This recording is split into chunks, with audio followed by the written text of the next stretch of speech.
चला तर विद्यार्थी मित्रांनो, आज आपण शिकूया स्थानिक किंमत.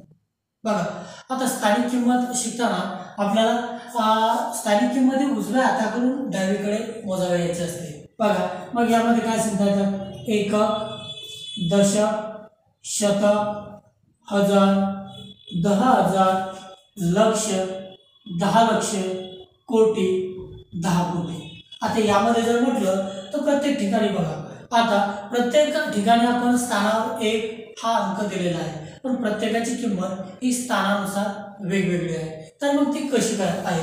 बघा, एकक स्थानी जर 1 असेल, बघा हा एकक,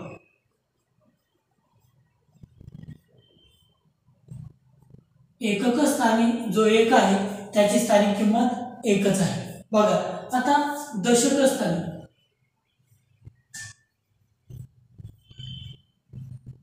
दशक स्थानी जो 1 आहे त्याची स्थानिक किंमत किती? तर त्याच्या समोर किती अंक आहे?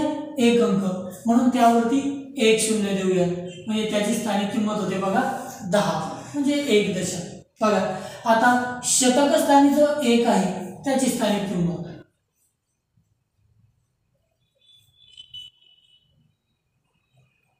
शतक स्थानी जो 1 आहे त्याची स्थानिक किंमत, तर त्याच्या पुढे किती अंक आहे?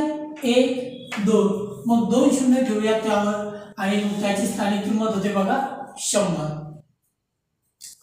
हजार स्थानी असणारा जो 1 आहे, बघा हजार स्थानी असणारा जो 1 आहे त्याची स्थानिक किंमत, बघा मग त्याच्या समोर किती अंक येतात?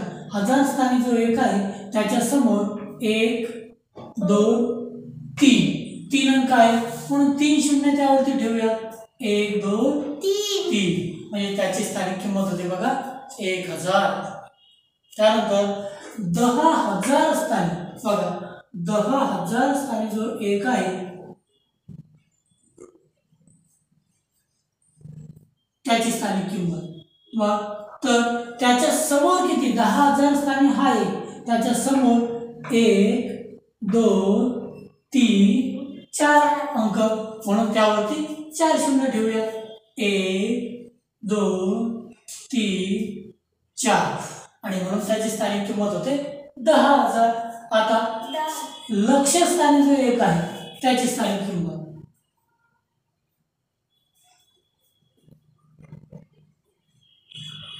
तर या लक्ष स्थानी जो 1 आहे त्याच्या समोर किती अंक येतात? तर 1 2 3 4 5 अंक, म्हणून त्या 1 वरती 5 शून्य ठेवूया, 1 2 3 4 5, आणि त्याची स्थानिक किंमत होते मग 1 लक्ष.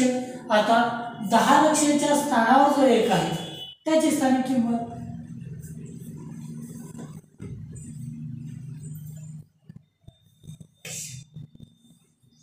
बघा 10 लक्ष स्थानी जो 1 आहे तर त्याची स्थानिक किंमत, मग त्याच्या समोर किती अंक आहेत? 1 2 3 4 5 6 अंक आहेत, म्हणून त्यावरती 6 शून्य ठेवूयात, 1 2 3 4 5 6, म्हणून त्याची स्थानिक किंमत झाली बघा 10 लक्ष.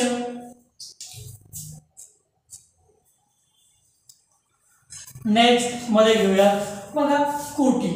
मग कोटी स्थानी,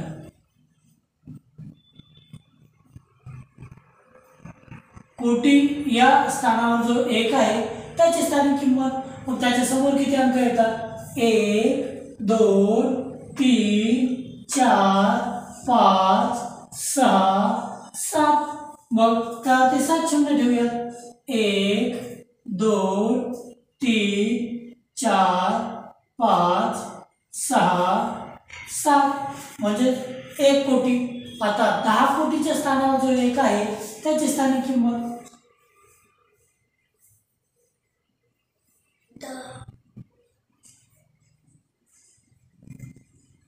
मग 10 कोटी स्थानावर जो 1 आहे त्याची स्थानिक किंमत काढताना त्याच्या समोर किती अंक आहेत? 1 2 3 4 5 6 7 8, मग त्यावरती 8 शून्य ठेवूयात, 1 2 3 4 5 6 7 8 म्हणजे 10 कोटी। आणि मग आपल्याला असं लक्षात येतं जसे आपण उजवीकडून डावीकडे जातो तसा प्रत्येक शेजारील अंकाची स्थानिक किंमत ही डावीकडे जाताना उजवीकडील अंकाच्या 10 पट होते। बघा एकक स्थानिक जर 1 आहे तर इथून डावीकडे आलो तर याची स्थानिक किंमत ह्या 1च्या 10 पट म्हणजे 10 होते। या अंकाची स्थानिक किंमत जी 10 आहे तर डावीकडे गेल्यानंतर याची स्थानिक किंमत ह्याच्या 10 पट होते म्हणजे इथं आहे 10 तर इथं होते 100 म्हणजे 10 पट। म्हणजे प्रत्येक डावीकडील अंकाची स्थानिक किंमत ही उजवीकडील अंकाच्या 10 पट होते। बघा आता या ठिकाणी आणखी एक गोष्ट लक्षात घ्या, या ठिकाणी एकक मध्ये 1 आहे तर दशक मध्ये 10 होते, 10 म्हणजेच 1 वर 1 शून्य, शतक मध्ये 1 ची स्थानिक किंमत 100 होते म्हणजे 1 वरती 2 शून्य, हजार मध्ये अंका 1 या अंकाची स्थानिक किंमत 1000 होते म्हणजे 1 वरती 3 शून्य, 10,000 मध्ये 1 या अंकाची स्थानिक किंमत 10,000 होते म्हणजे 1 वरती 4 शून्य, लक्ष मध्ये 1 या अंकाची स्थानिक किंमत 1 लक्ष म्हणजे 1 वरती 5 शून्य, तर 10 लक्ष मध्ये 1 वरती 6 शून्य, कोटी मध्ये 1 वरती 7 शून्य, तर 10 कोटी मध्ये 1 वरती 8 शून्य होतात। बघा आता स्थानिक किंमत शोधताना आपल्याला एक शॉर्ट फॉर्म्युला लक्षात घ्यायचा तर कोणता, गुणाकाराचा। आणि मग तो कसा असते बघा कसा, उदाहरणार्थ 2 गुणिला 1 म्हणजे संख्या ती बघा 2 गुणिला 1 तर बे एके बे, जर 2 गुणिला 10 बघ म्हणजेच 1 वरती 0 असणाऱ्या अंकाने म्हणजे आपण असा गुणाकार घेत आहोत तर 1 वरती 0 असणारे म्हणजेच 1 10 100 1000 1000 10,000 लक्ष अशा संख्यांनी गुणताना प्रत्यक्ष गुणाकार न करता हा फॉर्म्युला यूज करतोय। तर 1 वरती 1 शून्य आहे मग प्रत्यक्ष 2 गुणिला 10 न करता 2 गुणिला 1 करूयात, मग 2 गुणिला 1 वरतीच बघितलं बे एके बे म्हणजेच 10 ने गुणताना प्रत्यक्ष 10 ने न गुणता फक्त 2 गुणिला 1 आणि समोरील 1 शून्य ठेवून देऊयात, नंतर 2 गुणिला 100 मग प्रत्यक्ष 2 ला 100 ने न गुणता फक्त 2 गुणिला 1 बे एके बे समोरील 2 शून्य ठेवून देऊयात म्हणजेच किंमत होते बघा 200। मग नेक्स्ट 2 गुणिला 1000 मग 2 गुणिला 1000 मग प्रत्यक्ष गुणाकार न करता फक्त 2 गुणिला 1 काय होते बे एके बे आणि शेवटी 3 शून्य ठेवून देऊया। म्हणजे थोडक्यात कोणत्याही संख्येला जर 10 100 1000 अशा संख्यांनी जर गुणत असो तर प्रत्यक्ष गुणाकार न करता ती संख्या गुणिला 1 आणि त्या समोरील शून्य ठेवून देऊया। या ठिकाणी 3 गुणिला 10,000 मग आता या ठिकाणी 3 गुणिला 10,000 म्हणजे 10,000 ने प्रत्यक्ष न गुणता फक्त 3 गुणिला 1 3 एके 3 समोरील 4 शून्य ठेवून देऊया म्हणजे किंमत होते बघा 30,000।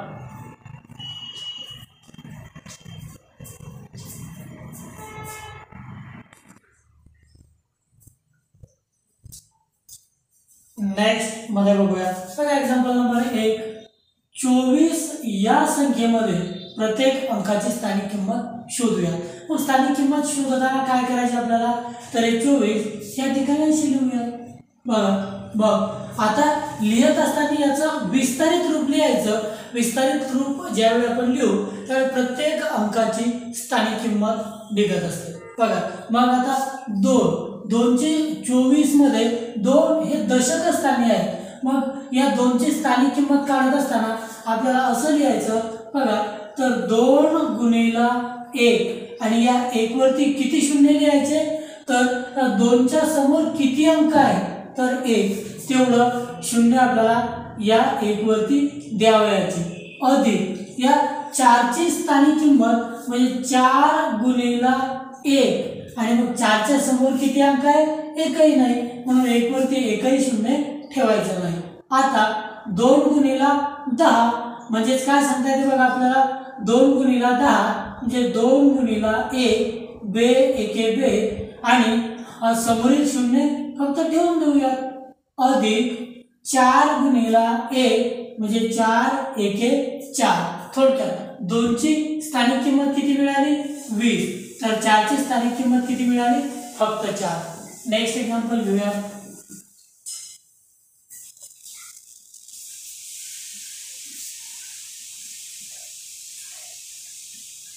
325 बघ आता याला इथं कसं लिहिता येईल बघा, म्हणजे थोडक्यात आपल्याला अशा प्रकारे लिहिता येईल 325। आता डावीकडून लिहायला सुरुवात करूया। बघा सुरुवातीला 3 ची स्थानिक किंमत जर शोधावयाची तर या ठिकाणी मग सुरुवातीला लिहूया 3 गुणिला 1 आणि मग या 1 वरती किती शून्य ठेवावयाची तर 3च्या समोर किती अंक आहेत 1 2 म्हणून या 1 वरती इथं आपल्याला 2 शून्य ठेवावयाची, मग अधिक या 2 ची स्थानिक किंमत शोधताना काय सुरुवातीला लिहूया 2 गुणिला 1 आणि मग 2च्या समोर किती अंक आहे 1 अंक म्हणून 1 वरती 1 शून्य ठेवूया। नेक्स्ट 5 ची स्थानिक किंमत म्हणजे 5 गुणिला 1, 5च्या समोर एकही अंक नाही म्हणून 1 वरती एकही शून्य ठेवावयाचे नाही। मग आता यांचा गुणाकार करूया। बघा 3 गुणिला 100 म्हणजे थोडक्यात 3 गुणिला 1 3 एके 3 आणि 1 वर किती शून्य आहे 2, ते 2 शून्य या ठिकाणी ठेवून देऊया। नेक्स्ट मध्ये अधिक 2 गुणिला 10 मग 2 गुणिला 1 सुरुवातीला लिहूया बे एके बे, आता 1 वर किती शून्य आहे 1, ते या ठिकाणी 2 वरती ठेवून देऊया। नेक्स्ट अधिक 5 गुणिला 1 म्हणजे 5 एके 5। थोडक्यात या ठिकाणी जर म्हटलं तर 3 ची स्थानिक किंमत मिळाली 300, 2 ची स्थानिक किंमत मिळाली 20, 5 ची स्थानिक किंमत मिळाली 5। नेक्स्ट एक्झाम्पल घेऊया।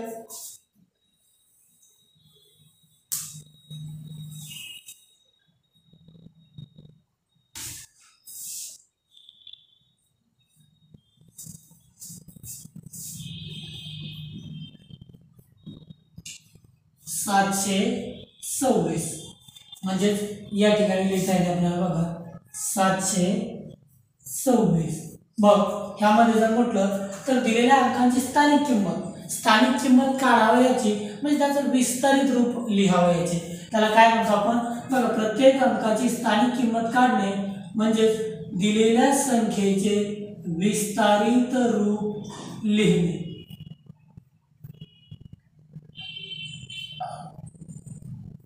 मग बघा आता या ठिकाणी स्टेप बाय स्टेप डावीकडून लिहूया।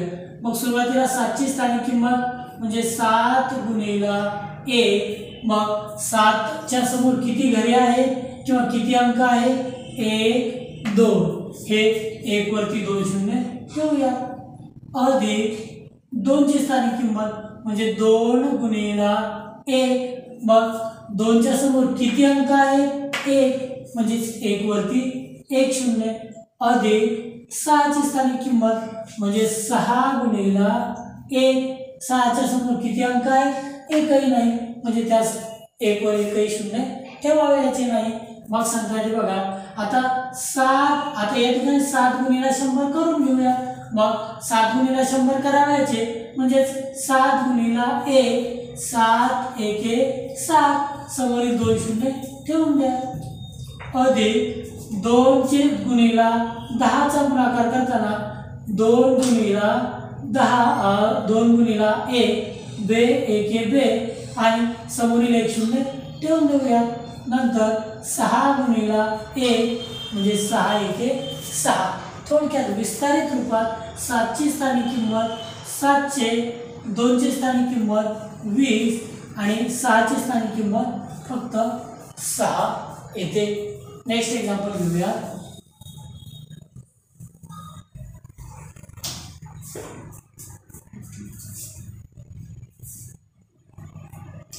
5314. मग यामध्ये स्थानिक किंमत शोधताना काय करायचे, दिलेल्या संख्या फक्त या ठिकाणी या कोष्टकामध्ये उतरवून घेऊया. 5314. मग 5ची स्थानिक किंमत काढताना बघा, विस्तारित रूप म्हणजे प्रत्येक अंकाची स्थानिक किंमत शोधणे, ह्यालाच म्हणतोय आपण विस्तारित रूप. मग 5ची स्थानिक किंमत काढताना काय करायचं आपल्याला, 5 गुणिला 1, या 1 वरती किती शून्य ठेवायची, तर 5च्या समोर किती अंक आहे, 1 2 3, म्हणजे 3 शून्य ठेवूया. त्यानंतर अधिक 3ची स्थानिक किंमत, सुरुवातीला 3 गुणिला 1 आणि मग हे 1 वरती किती शून्य ठेवायचे, तर 3च्या समोर किती अंक आहे, 1 2, म्हणजे 2 शून्य ठेवावे. अधिक 1ची स्थानिक किंमत म्हणजेच 1 गुणिला 1 वरती किती शून्य ठेवावे, तर 1च्या समोर किती अंक आहे, तर 1च्या समोर 1 अंक आहे, म्हणून 1 वरती 1 शून्य ठेवूया. अधिक 4ची स्थानिक किंमत म्हणजे 4 गुणिला 1, मग 1 वरती किती शून्य ठेवायची, तर त्याच्या समोर किती अंक आहेत, एकही नाही, म्हणून एकही शून्य ठेवायचं नाही. आता याला गुणाकार करून घेऊया. बघा, 5 गुणिला 1000 म्हणजेच थोडक्यात 5 गुणिला 1 म्हणजे 5 1 5, समोरील 3 शून्य ठेवून घेऊया. 1 2 3 अधिक 3ची मग 3 गुणिला 100, मग 3 गुणिला 1 3 1 3, समोरील 2 शून्य ठेवून देऊया. अधिक 1 गुणिला 10 म्हणजे 1 गुणिला 1 1, समोरील 1 शून्य ठेवून देऊया. अधिक 4 गुणिला 1 4 1 4, म्हणजे प्रत्येक अंकाची स्थानिक किंमत काय मिळते, 5ची स्थानिक किंमत 5000, 3ची स्थानिक किंमत 300, 1ची स्थानिक किंमत 10, 4ची स्थानिक किंमत 4 आणि याला 5000 अधिक 300 अधिक 10 अधिक 4 या संपूर्ण रूपाला म्हणावयाचे विस्तारित रूप. आणि कोणाचे विस्तारित रूप, तर 5314 हे या ठिकाणी विस्तारित रूप येते. नेक्स्ट एक्झाम्पल घेऊयात आणखी.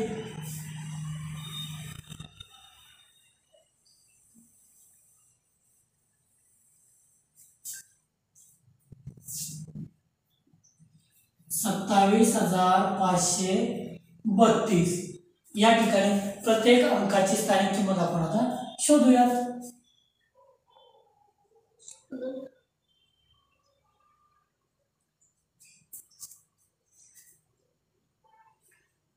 $27,532. मग सुरुवातीला 2ची स्थानिक किंमत, मग शोधताना काय करायचं, सुरुवातीला लिहूयात आपण 2 गुणिला 1. मग आता 1 वर किती शून्य ठेवायची, तर 2च्या समोर किती अंक आहे, 1 2 3 4, मग या 1 वरती 4 शून्य ठेवूयात. 1 2 3 4 अधिक 7ची स्थानिक किंमत म्हणजे लिहूयात 7 गुणिला 1. या 1 वरती किती शून्य ठेवायची, तर 7च्या समोर किती अंक आहेत, 1 2 3, मग 3 शून्य ठेवावे. अधिक 5ची स्थानिक किंमत, मग 5 गुणिला 1 वर किती शून्य ठेवावे, तर 5च्या समोर किती अंक आहेत, 1 2 शून्य ठेवावे. अधिक 3ची स्थानिक किंमत, मग लिहूयात 3 गुणिला 1. 3च्या समोर किती अंक आहे, 1 अंक आहे, म्हणून 1 वरती 1 शून्य ठेवावे. अधिक 2ची स्थानिक किंमत 2 गुणिला 1. 2च्या समोर किती अंक आहेत, एकही नाही, म्हणून एकही शून्य ठेवायचं नाही. मग आता करूयात गुणाकार. 2ची स्थानिक किंमत म्हणजे 2 गुणिला 10,000. मग प्रत्यक्ष गुणाकार न करता फक्त 2 गुणिला 1 बे एके बे समोरील 4 शून्य ठेवून देऊया. 1 2 3 4 अधिक 7 गुणिला 1000. मग 7 गुणिला 1 7 एके 7 समोरील 3 शून्य ठेवून देऊया. अधिक आता 5 गुणिला 100 म्हणजे 5 गुणिला 1 5 एके 5 आणि समोरील 2 शून्य ठेवून देऊया. अधिक 3 गुणिला 10 म्हणजे सुरुवातीला करूया 3 गुणिला 1 3 एके 3 1 शून्य ठेवून देऊया. 2 गुणिला 1 बे एके बे आणि हे झालं बघा याचं विस्तारित रूप. मग 27,532 चे विस्तारित रूप काय सांगता येते? 20,000 अधिक 7,000 अधिक 500 अधिक 30 अधिक 2 अशा प्रकारे आपण दिलेल्या संख्यांचे विस्तारित रूप लिहिणे शिकलो.